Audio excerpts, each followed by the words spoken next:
वहाँ पे सिक्योरिटी वाले मेरे को 20 मीटर दूर पहले ही ले चले गए। अच्छा। और मेरे को बोलते कि आप अपना ब्लेजर उतारो। इजराइल में जो सिक्योरिटी वाला इशू था वो आपको बिल्कुल डिफरेंट प्योरली डिफरेंट। अच्छा। तो वो इमिग्रेशन में मेरे से कुछ और क्वेश्चन पूछने के बजाय उन्होंने हिमाचल से रिलेटेड मेरे से क्वेश्चन पूछे, फ्रॉम वेयर। इजराइल के बारे में हम लोग बचपन से पढ़ते रहे हैं, सुनते रहे हैं, कई किस्से कहानियां हैं, उसकी हैरतअंगेज कहानियां हम लोग सुनते रहे हैं। हम लोगों ने सिर्फ सुना है, लेकिन मेरे साथ जो शख्स हैं उन्होंने इजराइल को देखा है, इजराइल में जाकर देखा है, वहां के समाज को, वहां के जीवन को, वहां की पॉलिटिक्स को, वहां किस तरह की सिक्योरिटी है, वो समाज किस तरह बिल्टअप हुआ है, उसको बहुत चीजों को उन्होंने बहुत करीब से देखा है, जाना है। आज उनसे इजराइल के बारे में बात करेंगे और समझेंगे कि इजराइल इतना ताकतवर मुल्क कैसे है, वो अपने एक्सपीरियंस बताएंगे आपको।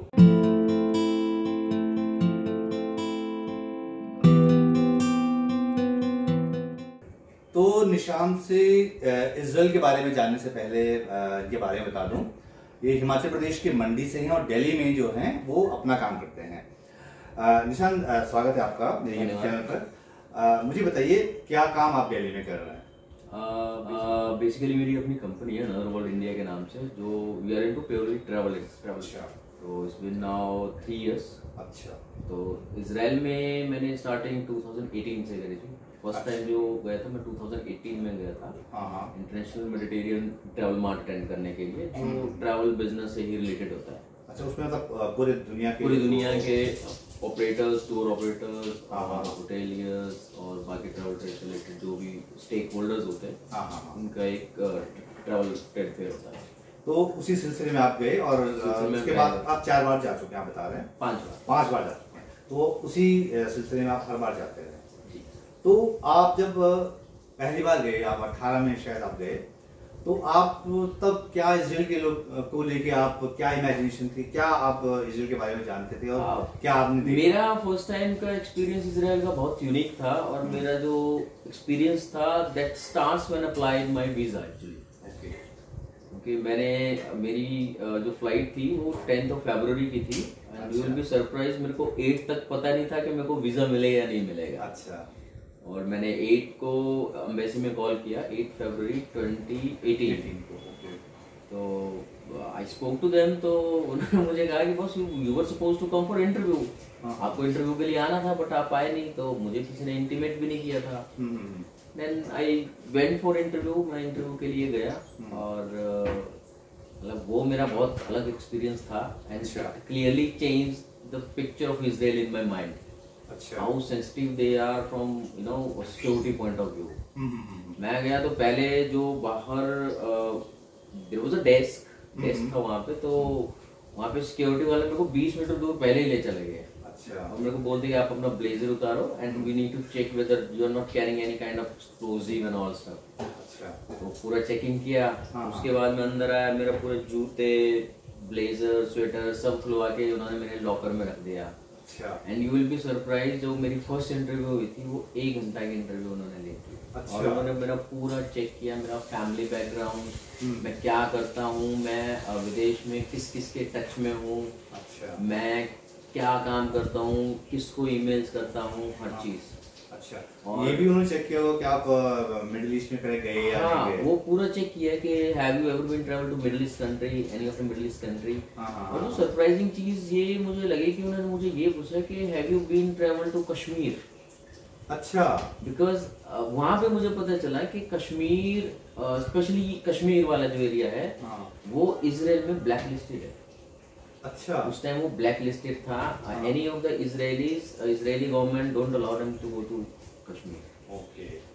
तो मुझे सरप्राइज थोड़ा लगा, because being in a travel trade मुझे लगा कि कश्मीर इतनी अच्छी जगह है, लेकिन इजरायलीज वहाँ पे नहीं जाते बिकॉज उनकी गवर्नमेंट सिक्योरिटी। तो आप 2018 की बात बता रहे हैं निशांत, यहाँ जो वीजा वाला जो उनको जो उनको सामना करना पड़ा, उससे उनको अंदाजा हो गया कि इजरायली जो हैं अपनी सिक्योरिटी को लेके किस तरह कंसर्न है। उसके बाद जब आप गए उसके बाद अगला स्टेप जो सिक्योरिटी पॉइंट ऑफ व्यू से मुझे इम्पोर्टेंट लगा, जब आप एयरपोर्ट पे जाते हो, बिकॉज अभी डायरेक्ट फ्लाइट एयर इंडिया की है, जो डेली बेसिस पे ऑपरेट होती है, but now it is due to war and all इन्होंने बंद करके रखा है। जब आप जाते हो, जब आप चेक इन करते हो काउंटर में, और जब आप फ्लाइट बोर्ड करने के लिए जाते हो, तो जिस सिक्योरिटी को आपने क्रॉस किया है, एयरपोर्ट सिक्योरिटी को, आप जब चेक इन बोर्डिंग काउंटर पे जाते हो तो वहाँ पे सेम सिक्योरिटी आपको फिर से क्लियर करनी है। अच्छा, they got all the scan machines, वो सब है उनके पास, दोबारा से आप चेक करते हैं वो लोग। बाकी तो आप छोड़िए, आपकी बेल्ट जो होती है वो बेल्ट खोल के उसको दबा के चेक करते हैं। अच्छा, if you are not carrying any kind of explosive और केमिकल और समथिंग। अच्छा, आप मुझे बताइए, आप तो इस दुनिया के कई मुल्कों में जा चुके हैं, इसी तरह के क्या प्रोसेस दूसरे मुल्कों में आप चाइना में गए?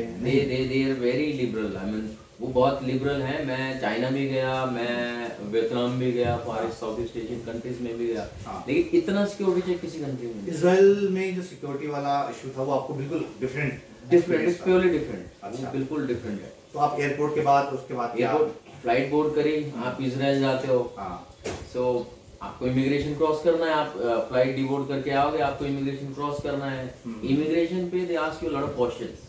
अच्छा, आपके वीजा के टाइम इंटरव्यू जो हुई है वही है, लेकिन जब आप इमिग्रेशन पे जाते हो, बट बीइंग एन इंडियन, ये थोड़ा सा प्लस पॉइंट हम लोगों के लिए कि वो इंडियंस के साथ बहुत फ्रेंडली है।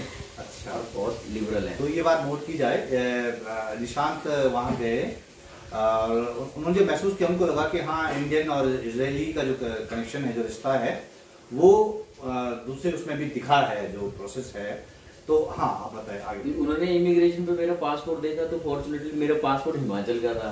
अच्छा, और इजराइल का और हिमाचल का ना बहुत आपस में जबरदस्त कनेक्शन है, बिकॉज 99% ऑफ द इजरायलीज जब वो अपना आर्मी का ट्रेनिंग पूरा करते हैं, तो उनके लिए 2 डेस्टिनेशन घूमने के लिए होते हैं।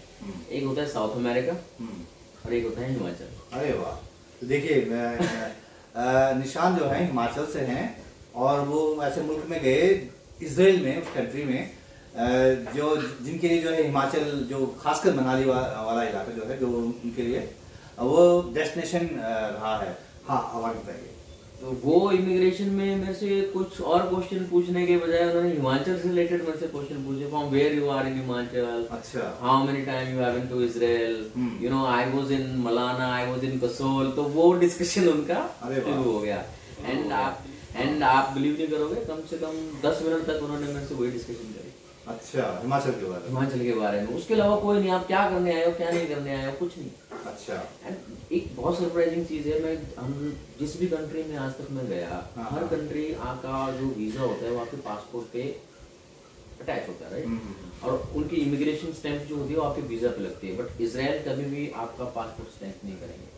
अच्छा, वो आपको एक एंट्री स्लिप देते हैं, जिसमें एक बारकोड बना होता है। अच्छा, एंट्री स्लिप देते हैं, एंड दे इंस्ट्रक्ट यू कि ये जो एंट्री स्लिप है, इसका ब्लू कलर एंट्री स्लिप, ये जो स्लिप है ये आपने अपने साथ कैरी करनी है, बिकॉज जब आप वापिस आओगे इंडिया जाने के लिए, तो ये आपसे पूछा जाएगा। अच्छा, स्लिप के बारे में। अच्छा, तो उसमें क्या मतलब आपको लगा? डोंट नो, बट वो अब होता ही है कि बंदा जब बाहर जाता है ना, थोड़ा सा कॉन्शियस होता है डॉक्यूमेंटेशन को लेके, स्पेशली अपना पासपोर्ट और जो उसको इंस्ट्रक्शंस दी गई हो। आजकल मेरे जैसा ट्रैवलर जो आए दिन ट्रैवल करता है, तो मैं तो अपना डॉक्यूमेंटेशन बिल्कुल सही रखता हूँ। तो मैं उसके बाद बाहर निकला, इमिग्रेशन स्लिप ली, बाहर निकला, मेरे को टैक्सी मिली मिस्टर। आप उतरे तेल अवीव गए थे? बेन गुरियन एयरपोर्ट पे, इंटरनेशनल एयरपोर्ट एक ही है, बेन गुरियन। अच्छा, ठीक है। तो मैं बाहर गया, तो mister Cohen was my taxi driver, तो मेरे को होटल जाना था। आप बिलीव नहीं करोगे, मैं टैक्सी में बैठा हूँ और उन्होंने टैक्सी में बैठते ही वो राजपुर के गाने प्ले करना शुरू कर दिया। And I came to know कि ही स्टडीड इन मुंबई। अच्छा, ये मुंबई में पढ़े हुए हैं और lived in India for I think 5 to 7 years. तो निशान जो हैं तेल अवीव गए थे, इजराइल के कैपिटल में, और वहाँ राज कपूर से मुलाकात हो गई गाने में, मतलब राज कपूर के गाने उनके टैक्सी में चल रहे थे। ये बड़ा इंटरेस्टिंग है। हाँ, तो मैंने उनको पूछा फिर कि you like Indian songs and all? तो yes, I lived in India for 5 to 7 years. अच्छा, पूरा उन्होंने मेरा पूछे, हम दोनों में बातें हुई, मेरी फैमिली बैकग्राउंड, मैं क्या करने आया हूँ, किस किस से मिलूंगा, कहाँ कहाँ मैंने ट्रेवल किया। सब कुछ उन्होंने पूछा और मैंने सब कुछ बताया उनको। अच्छा। तो जब मैं गाड़ी से उतरा तो होटल गया तो चेक इन के टाइम ऐसे मुझे ध्यान आया, मैंने कहा यार ये तो सब कुछ ही मेरी इन्फॉर्मेशन ले गए और अपने बारे में उन्होंने कुछ बताया ही नहीं कि क्या है क्या नहीं है। मैंने कहा चलो कोई बात नहीं, तो चेक इन किया। नेक्स्ट डे मेरा IMT था तो मैं वहाँ पे गया, मीटिंग्स थे, सब कुछ थे। तो इजराइल में हमारे एक रिप्रेजेंटेटिव है अनदर वर्ल्ड इंडिया के, जिनका नाम है mister Shiki. So he came across to my hotel, वो मिलने आए मुझसे। तो मैंने उनको बताया, मैंने कहा yesterday I met with mister Cohen जो मेरे टैक्सी ड्राइवर थे। तो उन्होंने मुझे खुद ही पूछा कि आपने क्या क्या बताया उनको। मैंने कहा मैंने ये बातें हमारी हुई कि मेरे फैमिली। तो हमने बात की कि वो किस तरह के सिक्योरिटी को लेकर कंसर्न है और किस तरह की चीज़ें हैं वहाँ पे। एक समाज के तौर पे यहूदी समाज जो है, हम लोग बहुत किस्से हमने किताबों में पढ़े हैं, आपने देखा है कम्युनिटी के तौर पे जो इसको कैसे देखते हैं? Jews as a community, they're very hospitable. अच्छा। हॉस्पिटैलिटी फ्रीक है वो। आप वहाँ पे जाओगे तो आपकी पूरा हॉस्पिटैलिटी, बहुत ज़बरदस्त हॉस्पिटैलिटी लोगों की है। जूश कम्युनिटी थोड़ा सा देर एजुकेशन फ्री। आपका जूश कम्युनिटी में चाहे वो अपना बिजनेस भी करते होंगे, देर हाईली एजुकेटेड। दूसरा ये हमने सुना है कि वहाँ पे जो आर्मी ट्रेनिंग है वो कंपलसरी है, तो लोगों में किस तरह का वो देखते हैं आप? यंग आर्मी ट्रेनिंग कंपलसरी है। वंस यू गेट 18, आप 18 साल के हो जाते हो तो नेक्स्ट डे आपको आर्मी का कैंप ज्वाइन करना है। इट हार्डली मैटर्स चाहे आप मेल हैं फीमेल हैं। अच्छा। वो कोई वहाँ पे हिदायत नहीं है उस चीज़ के लिए। अच्छा। तो अभी मैं देख रहा था कि जब ये वॉर छिड़ी तो वहाँ से बाहर से जो जूस आए वो आए कि हम भी जो है आर्मी में मतलब वो ट्रेंड बंदे होंगे। सी द टोटल पॉपुलेशन जो है वो 70 लाख के करीब है। इजराइल की। इतना एक मोहल्ला है 70 लाख। आप ये मान के चलिए कि 70 के 70 लाख में से अगर आप एज लोगों को छोड़ दे, बच्चों को और औरतों को छोड़ दो, 40 से 45 लाख लोग जो हैं वो वेल ट्रेंड हैं ऑल दीज वॉर्स के लिए। अच्छा। तो उस चीज को लोगों को समझना पड़ेगा, चाहे वो मिडिल ईस्ट की कंट्रीज है या कोई और। उनको हल्के में लेना बहुत बड़ी गलती है। आई थिंक हमारे ने उनको हल्के में लिया कि भाई अटैक कर देंगे, ये कर देंगे, बट वो अब नतीजा उनको थोड़ा सा। हालांकि इसके पीछे पता नहीं बहुत सारी वजहें बताई जा रही हैं। अपने उनके जो इजराइल के भीतर की जो चीजें थी पॉलिटिकली, वो कैसे पॉलिटिकल सिस्टम थोड़ा सा डिस्टर्ब है वहाँ पे। तो इसलिए शायद ये वजह भी हम उसको न जाके हम ये कह रहे हैं कि और आप कह रहे थे कि आप बता रहे थे कि वहाँ पे फिजिक को लेके लोगों में और अपनी उसको लेके बहुत फिजिकली वो फिटनेस फ्रीक हैं। मैं वहाँ पे तेल अवीव में जब मैं 15 दिन 20 दिन में रहा था एक बार वहाँ पे कंटिन्यू। मेरा जो होटल था वो बिल्कुल तेल अवीव में जाफा करके एक जगह है, which is a purely tourist place. अच्छा। प्योरली टूरिस्ट, वहाँ पे अरब भी रहते हैं। अच्छा। जो इजराइल अरब है, जो इजरायली अरब है, इजराइल के सिटीजन है, अरब है, वो भी रहते हैं और जूस भी रहते हैं। अच्छा। उस एरिया में ऐसा कोई डिस्टर्बेंस नहीं है। अच्छा। But it was very surprising for me कि कभी ऐसा हुआ कि आप इतने टाइम आपने इजराइल का दौरा किया, कभी आपको लगा कि कहीं आप किसी सिक्योरिटी चेक में कहीं फंसे हो या कहीं आपको लगा कि अरे यार ये क्या हो गया, मैं मुझसे कोई गलती हो गई? मेरे साथ एक इंसिडेंट 2020 में हुआ था जब मैं वापस आ रहा था। तो एक्चुअली होता क्या है कि जब आप इंटरनेशनल ट्रैवल कर रहे हो तो चेक इन बैगेज में आप बैटरी की कोई भी चीज नहीं डाल सकते। अच्छा। तो मैं वो जल्दी में अपना ट्रिमर जो था वो उसमें भूल गया। अच्छा।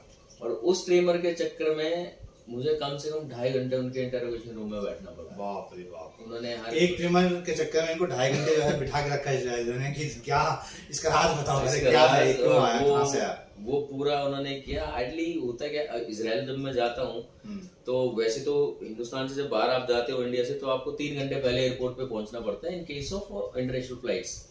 बट इजराइल के केस में मैं 5 घंटे पहले ही पहुंचता हूँ वहां पे।